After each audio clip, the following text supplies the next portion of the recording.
Hey,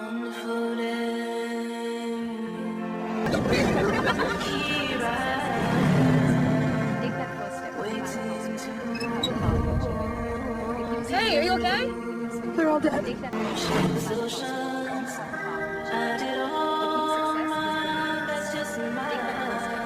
Tell me how much you got. How much? That much? What? I just saw something.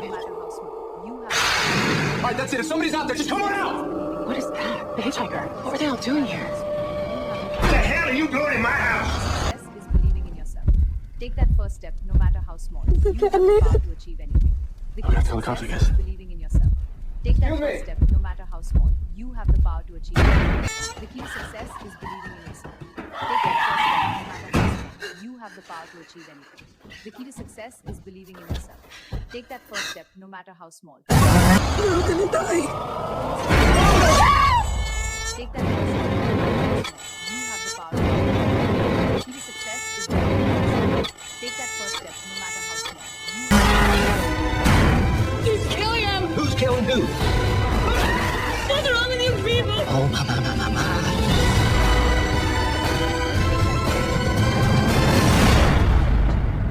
The key to success is believing in yourself. Take that first step, no matter how small. You have the power to achieve anything. The key to success is believing in At the start of the story, we see 5 friends heading to Mexico for a band show. They're driving with a car full of weed, planning to sell it once they get there. Here, we meet the main character, Erin, who's really happy hanging out with her friends. They're enjoying the trip, singing along as they pass through the empty stretches of Texas. Suddenly, a girl appears right in front of their car. They manage to save her somehow and stop the car. Erin then asks the girl, "Are you okay?" But the girl starts walking ahead without saying a word, like nothing happened. Seeing this, they realize she's in some kind of trouble. So Erin and her friend get out of the car and go up to her. Here, we see the girl talking to herself, saying this place is really dangerous, and she needs to get home. Ignoring what the girl says, Erin puts her in the car. Now, as they move forward, they pass by a meat company, and the girl also... She looks at him and starts crying, saying, "You're all heading down the wrong path."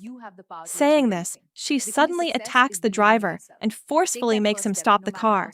Through her tears, she says, "He's a terrible person. He killed everyone and he won't spare you either. All of you are going to die here." Saying this, she puts the gun in her mouth and shoots herself. Seeing this, everyone in the car gets really scared and rushes out immediately. Now, they don't understand anything. They didn't know what to do with the dead body. They couldn't even inform the police about it because their car was loaded with a ton of weed, and if the cops found it, they'd definitely get arrested. After thinking for a long time, they decided to tell the police about the dead body. Then, a guy named Camper hid all the weed in the car in one spot, and they started heading to the police station with the dead body. But little did they know that deciding to take the girl's dead body to the police turned out to be the biggest mistake of their lives. After driving a bit further and not finding a police station, they stopped their car near a food store. They went inside and explained everything to the store owner. After hearing them out, the woman called the police station and spoke to an officer. After the call ended, she told them they needed to take the dead body to a nearby factory where they would meet a police officer. They found it pretty strange that the police weren't coming themselves, but they didn't really have any other option. So, they started the car and took the forest path to reach that old factory. When they got there, there wasn't a single police officer in sight. What was even more surprising was that the factory was completely empty. Now, nobody knew what to do next. That's when Morgan said they should leave the dead body right there without telling the police. Everyone thought Morgan's idea made perfect sense, but Erin flat out refuses to do that. She says that this girl must have a family waiting for her, too. So, we can't just dump this dead body here and leave. Taking Erin's word, everyone starts waiting there for the police officers. Just then, they see someone running behind the factory. When they go inside, they find a young boy. The boy tells them that the police officer isn't coming here and that he must be at home right now. Now, these people... After getting the officer's address, Erin and Camper head towards the police officer's house, while the other 3 friends wait near the old factory. After walking a bit, they find the house, but when they peek inside, there's no one there, so they figure no one lives there. Just as they're about to leave, An old man in a wheelchair comes out. His legs are both amputated. The limp man tells them, "This isn't the police officer's house, but while helping you, I can call that police officer. But only one of you two can come inside and call the police." Hearing this, they find it a bit strange. But then they think, what can this lame guy really do? So the camper stays outside and sends Aaron inside. Once inside, Aaron talks to the police on the phone and tells them everything. Then the police officer tells Aaron, "Don't worry, just wait for me. I'll be there in half an hour." After saying this, the officer hangs up. Just then, as Aaron is about to step outside, a limping man calls her over for help. Aaron sees that the limping man has fallen in the bathroom, so she helps him out. Actually, the limping guy was just wasting Aaron's time for no reason. While Aaron is helping him, we see a man walk past behind her. This shows us that the limping man isn't living alone in the house. Someone else lives there too. Meanwhile, outside, the camper is waiting for Aaron. Aaron had been inside for quite a while. The camper started getting worried that maybe that limping guy had done something to Aaron. So, he went inside the house too and began looking for her. When he opened the door to one of the rooms and looked inside, suddenly a tall, broad man hit the camper hard on the head with a hammer, killing him on the spot. The man then dragged the camper's body into another room. Meanwhile, when Aaron came out of the house, she noticed the camper wasn't there. She thought maybe the camper had gone back to that old... He went to the factory to meet his friends. That's why she also starts heading towards the factory. But when she gets there, she sees that Camper, who had gone with her, isn't around either. Now Aaron starts worrying about Camper. After that, all the friends begin looking for him, and they end up at a place where there are a bunch of abandoned cars parked, but they still can't find Camper there. Then they realize that Camper must be somewhere near that house. So they all head back to the house. Aaron sees that the man is sitting outside the house. Meanwhile, Aaron distracts the old man with her chatter, and as soon as she gets the chance, her friend Andy slips inside the house. Once inside, he starts looking for his friend but can't find Camper anywhere. When he goes into the kitchen, he sees pieces of skin hanging all around. Seeing this, Andy gets really freaked out. While checking the house, Andy accidentally knocks a box off the shelf. Hearing the noise, Aaron rushes back inside the house, and the limping guy, sneaks inside after Aaron. When he sees Aaron with Andy, he gets really pissed off. He figures out that Aaron tricked him with words and secretly sent her friend inside the house. Slamming his stick on the floor, the limping guy says, "Come on, boy, bring it." Hearing this, Leatherface shows up with a chainsaw. Seeing him, both of them start running away. Aaron somehow manages to escape, but Leatherface grabs Andy and catches one of his legs. He cuts it off. Then Leatherface picks up Andy and takes him down to the basement. There, he hangs him on a meat hook. After hanging him, he sprinkles salt on Andy's chopped leg and then wraps it with paper to make it hurt more. Here, we see Leatherface peeling off the camper's face and making a mask out of it for himself. After that, he takes off his old mask. That's when we see his real face, which looks really terrifying. Meanwhile, Aaron arrives at the factory. She tries to start her car, but it just won't turn on. Just then, the police officer Aaron had called shows up. Seeing the cop, everyone feels relieved and breathes a sigh of relief. They explain the whole situation to the officer, that there's a really dangerous guy around here who's been killing people. The officer says he's been on duty here for years, but has never seen anyone like that. Then suddenly, the officer spots drugs inside their car. It happens.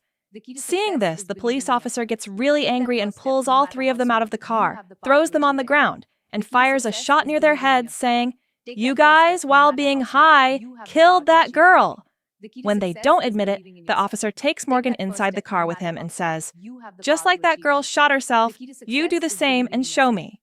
Then the officer hands Morgan a gun and starts forcing him to put the gun in his mouth. Now, Morgan.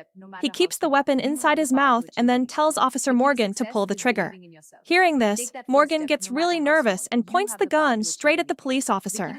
Morgan tries to shoot the officer, but unfortunately there are no bullets in the gun because the officer had already taken them out. At this point, the officer gets really angry at Morgan, and for trying to shoot a cop, he grabs Morgan and starts taking him to the police station in his car. After going quite a distance, we see that instead of taking Officer Morgan to the police station, he brings him to Leatherface's house. This shows us that the officer is in cahoots with Leatherface. Meanwhile, Erin starts her car, but as soon as she begins to drive, the tires come off. Someone had already loosened the lug nuts to trap them. Before the two girls can figure out what's going on, Leatherface shows up with his chainsaw and starts attacking their car. Erin's friend jumps out of the car and starts running to save herself. Leatherface starts chasing her. She tries really hard to save herself, but Leatherface cuts her with his chainsaw. Erin, sitting in the car, watches everything happen right in front of her eyes. Then Erin sees Leatherface wearing her friend Camper's face. Seeing that, Erin freaks out and starts running into the woods. Leatherface chases after her. While running, Erin jumps inside a camper van. She gets there. Inside the van, there are two women. Erin tells them about Leatherface and says that the guy is really dangerous. He's going to kill all of us. But here, instead of getting scared, the two women start laughing, and the young lady says that Leatherface is a good person. He didn't hurt anyone. Also, we notice that these two women are acting really strange, like they have no clue how to talk to people. Then the young lady offers Erin some tea, and without thinking, Erin, got it, she just drinks tea. Erin asks those two women for the phone to make a call, but the young lady says they don't have any phone. Then the young lady goes to calm her child, and at that moment, Erin notices a family photo where the same girl is standing with her child, the same child they found in the middle of the road. The creepy thing is, in the photo, the child is with the girl, but now the child is with this young lady. Seeing all this, Erin realizes she's stuck here too. Just then, someone's phone starts ringing. When Erin goes into that room, she sees the young lady talking to someone on the phone. A little while ago, when Erin had asked that young lady for the phone, she had said they didn't have one. So that's another lie caught. Erin yells at the young lady, saying the child isn't hers, that she actually stole the baby. But before Erin can do anything else, she suddenly falls down and faints. Actually, the tea Erin drank earlier was spiked by these people. Here, we find out that those two women, Leatherface was there with them. After a while, when Erin comes to, he finds himself tied up with ropes, and this whole family has him surrounded. Here, we get to see the entire family together. Leatherface's wife, his lame brother, and his little son, Jed. They had actually stolen Jed from another family. While helping Leatherface, Erin learns that my son Tom, who is Leatherface, had a skin disease that messed up his face badly. Because of his ugly face, they used to make fun of my face, and because of that, my son became a killer. Now we live alone, far away from everyone. After a while, Leatherface shows up, grabs Erin, and locks him in the basement. The basement was in terrible shape, with human body parts scattered everywhere. Then Erin finds Andy hanging from a hook right in front of him, still alive. Erin tries to get Andy down from the hook, but instead of freeing him, she accidentally pushes the hook deeper into Andy. That's when Andy says, "I can't take this pain anymore. I can't take it anymore, so just kill me." Erin didn't want to do this, but when she saw Andy in so much pain, she grabbed a knife and stabbed him in the stomach, freeing him from his suffering forever. Going further into the basement, she spots Morgan in a bathtub, badly injured. There was a hole behind Morgan, which meant he had been hanged too. Morgan was in terrible pain. Erin somehow manages to pull him out of the bathtub, and right then, that kid shows up. The kid who is... They met him at the factory. That kid wasn't a threat to them. He actually wanted to help. The kid leads the two of them along behind him. With the kid's help, they start sneaking out through a secret passage, but just then, Leatherface spots them and starts chasing after them fast, chainsaw in hand. The kid tries to get them out through the secret route. Morgan somehow manages to get out of the basement, but just as Erin is about to get out, Leatherface grabs her leg and... Erin starts getting pulled down, but this time, the kid bites Leatherface's hand. Because of that, Leatherface lets go of Erin, and she quickly gets out of the basement. Now, Erin takes Andy with her, and they hide in an old house nearby. But Leatherface isn't giving up on chasing them and follows them into the old house. Erin quickly hides Morgan in a closet and then hides herself in another room. She sits completely quiet. Now, Leatherface. He comes there and starts looking for her. The place where Erin was hiding had a bunch of rats. and those rats started crawling into Erin's clothes. Erin somehow managed to hold her breath, covering her mouth so she wouldn't make any noise. But the rats were making so much noise that Leatherface heard it and began moving toward Erin. After a while, the noise of Leatherface's approach suddenly stopped, and he went the other way. Erin thought she might have escaped, but then Leatherface attacked from behind and grabbed her. He drags him outside and slams him to the ground. Leatherface was about to raise his chainsaw to attack Erin when Andy suddenly jumps on Leatherface. This gives Erin a chance to run away, but Leatherface grabs Morgan, hangs him on a hook above, and cuts him in two with the chainsaw. Seeing this, Erin gets really scared and starts running away. Leatherface then starts chasing her. While running, Erin manages to get through the fence wires in front of her. But just as Leatherface tries to get through the fence wires, as he steps out, his foot gets caught in the fence wire, making him fall down. Accidentally, his own chainsaw cuts his foot badly, leaving him seriously injured. Erin runs onto a road just as a car approaches. She stops the car and asks for help, but the driver ignores her and drives off, knowing this area is really dangerous. Feeling hopeless, Erin starts running to the other side of the road and ends up in front of a company. She quickly rushes inside that meat company, and Erin hides inside a big chunk of meat. But soon after, Leatherface, chasing her, arrives there and hears her sobbing. Suddenly, Leatherface attacks the meat with his chainsaw, the very spot where Erin is hiding. Realizing Leatherface won't stop after her, Erin decides to fight back. She grabs a cleaver lying nearby and hides in a closet. When Leatherface comes in front of her, she strikes him multiple times with the cleaver, cutting off one of his arms. Leatherface is in a lot of pain and collapses right there. Erin runs out and stops a truck. Seeing Erin in trouble, the truck driver lets her hop in. After driving a bit, Erin notices the driver is heading back toward the gas station, the place where Leatherface's family lives. Erin barely escaped from there alive once, so she doesn't want to go back. She tells the truck driver, "You're going the wrong way." But the truck driver doesn't stop the vehicle. Actually, the same thing was happening to Erin as had happened to that girl at the start of the movie. But Erin still had some courage left. Now, Erin tries to stop the truck, but it's already too late. The driver takes the truck to the gas station. The truck driver gets out and goes to talk to the gas station owner. Then Erin quietly slips out of the vehicle and starts peeking inside through the back window of the Leatherface family's house. Inside, she sees that young lady. The woman was taking care of a child, and this child belonged to the girl who was killed at the beginning of the story. Just then, the truck driver calls them over, and everyone goes to listen to what he has to say. Seeing the opportunity, Erin quickly goes inside and picks up the child.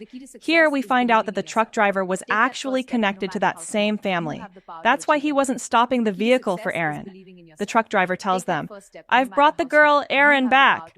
When the young lady comes back into the room, she looks and sees the kid isn't there because Erin had already taken him away. Now, after the truck driver tells him, the police officer, who is actually a member of the same family, starts checking the truck, but Erin isn't inside. Actually, Erin is sitting in that police officer's car.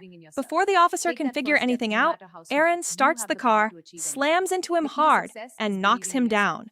Instead of running away, she reverses the car and runs him over again.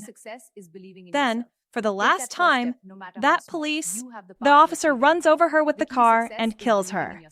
Now Erin tries to escape to save her life, but then Leatherface attacks her with a chainsaw in the middle of the road. However, Leatherface can't harm Erin at all with one hand, and finally Erin manages to get away safely. She doesn't leave alone, she also saves that kid's life. As Erin leaves, Leatherface watches her angrily from behind, and that's where the story ends.